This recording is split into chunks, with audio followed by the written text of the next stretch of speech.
तो आज मैं आपको लेकर चलता हूँ द्वारका। दोस्तों, द्वारका जिसे भगवान कृष्ण के घर के नाम से जाना जाता है। द्वारका एक धार्मिक और पौराणिक शहर है और यहाँ पर हजारों टूरिस्ट घूमने के लिए आते हैं। अगर आप द्वारका घूमने की सोच रहे हो तो ये वाला वीडियो आप पूरा देखना, क्योंकि इस वीडियो में मैं आपको द्वारका घूमने से जुड़ी सारी जानकारी देने वाला हूँ। जैसे कि द्वारका घूमने के लिए कब जाना चाहिए, बेस्ट टाइम कौन सा है, कहाँ पर रुकना चाहिए, कैसे जाना चाहिए, ये सारी इन्फॉर्मेशन मैं आपको देने वाला हूँ। उसी के अलावा बेट द्वारका कैसे जाना है, किराया कितना लगता है, ये सारी जानकारी मैं आपको देने वाला हूँ। इसलिए वीडियो में बने रहना एंड तक। सबसे पहले बात करते हैं द्वारका जाने का सबसे अच्छा टाइम कौन सा है। देखो, इंडिया के दूसरे शहरों की तरह द्वारका में भी 3 प्रमुख मौसम होते हैं जो लगभग सभी जगह होते हैं: सर्दी, गर्मी और मानसून। गर्मी के मौसम में यहाँ का टेम्परेचर 42 डिग्री सेल्सियस तक पहुँच जाता है और ऐसा टेम्परेचर यात्रा करने के लिए सही नहीं है। द्वारका समुद्र के किनारे बसा होने के बावजूद यहाँ पर दूसरे शहरों के मुकाबले बारिश थोड़ी कम होती है। तो अगर आप बारिश में भी जाने की सोच रहे हो तो आप जा सकते हो, क्योंकि जैसे जैसे मानसून आगे बढ़ता जाता है टेम्परेचर डाउन होता जाता है।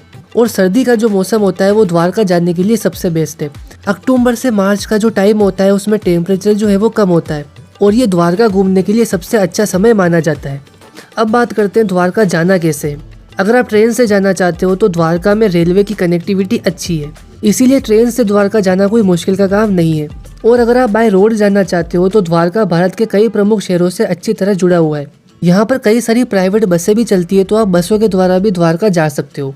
और अगर आप अपने खुद के व्हीकल से आते हो तो आपको मैप पे लोकेशन डालनी है और आप बड़े ही आराम से आ जाओगे। अगर आप सोमनाथ से द्वारका जाते हो तो रास्ते में कोस्टल एरिया आता है जो काफ़ी ज़्यादा अच्छा है। ये जो रास्ता है ये समुद्र के पास से होकर निकलता है।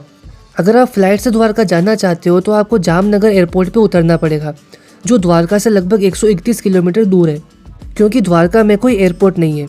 जामनगर एयरपोर्ट पे उतरने के बाद में आप टैक्सी ले सकते हो और वहाँ से द्वारका जा सकते हो। द्वारका में लोकल घूमने के लिए आप ऑटो रिक्शा ले सकते हो, जो आसपास आपको कई जगह घुमा के लेके आएगा। द्वारका में आपको रुकने के लिए कई सारी होटल्स मिल जाएगी, जिसमें आप 800 से 2000 रुपये तक अच्छा सा रूम ले सकते हो। उसी के अलावा द्वारका में कई सारी धर्मशाला भी बनी हुई है, तो वहाँ पर भी आप रुक सकते हो, जिसका चार्ज कम होता है। द्वारका में घूमने के लिए कई सारी जगह है, जिसमें सबसे पहले है द्वारकाधीश मंदिर। ये 5 मंजिला मंदिर है जिसकी ऊंचाई 71 मीटर है।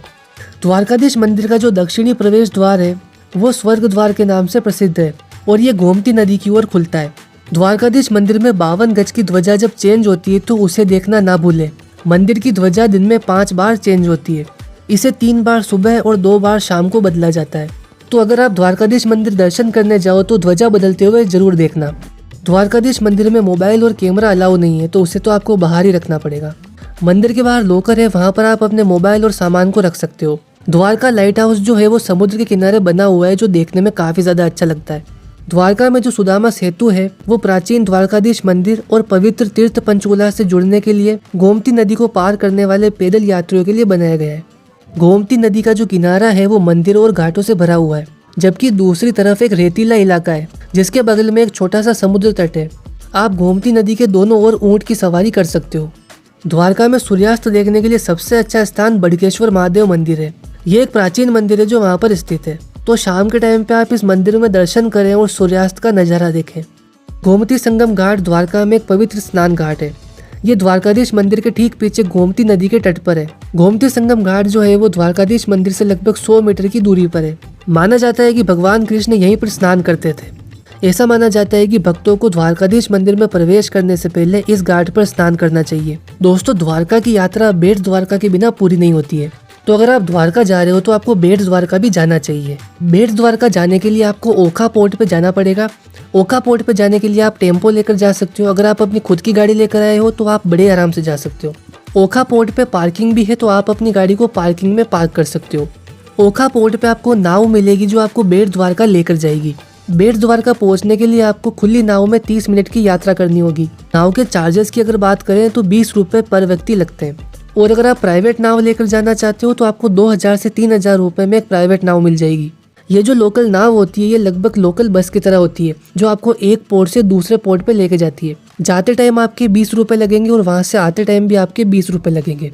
बेट द्वारका आइलैंड पर पहुँचने के बाद में आपको लगभग 1 किलोमीटर पैदल चलना पड़ेगा। 1 किलोमीटर पैदल चलने के बाद आप मंदिर तक पहुँच जाओगे। यहाँ पर भी मोबाइल ले जाना अलाउ नहीं है, इसलिए आपको मोबाइल लॉकर में रखना पड़ेगा। मंदिर के बाहर ही लॉकर है, आप बड़े आराम से रख सकते हो। मंदिर में दर्शन करने के बाद जब आप बाहर आओगे तो आपको बाहर कई सारे ऑटो रिक्शा और छगड़ा गाड़ियाँ मिलेगी, जो आपको बेट द्वारका में जितनी भी घूमने की जगह है वहाँ पर घुमा कर लेकर आएंगे। मैं तो आपको यह सलाह दूंगा कि आपको यहाँ पर छगड़ा गाड़ी का एक्सपीरियंस लेना चाहिए। बेट द्वारका घूमने के बाद में आपको फिर से नाव में बैठना है और ओखा पोर्ट पे आना है। उसके बाद आप फिर से द्वारका आ सकते हो, क्योंकि बेट द्वारका में रुकने के लिए कोई होटल नहीं है।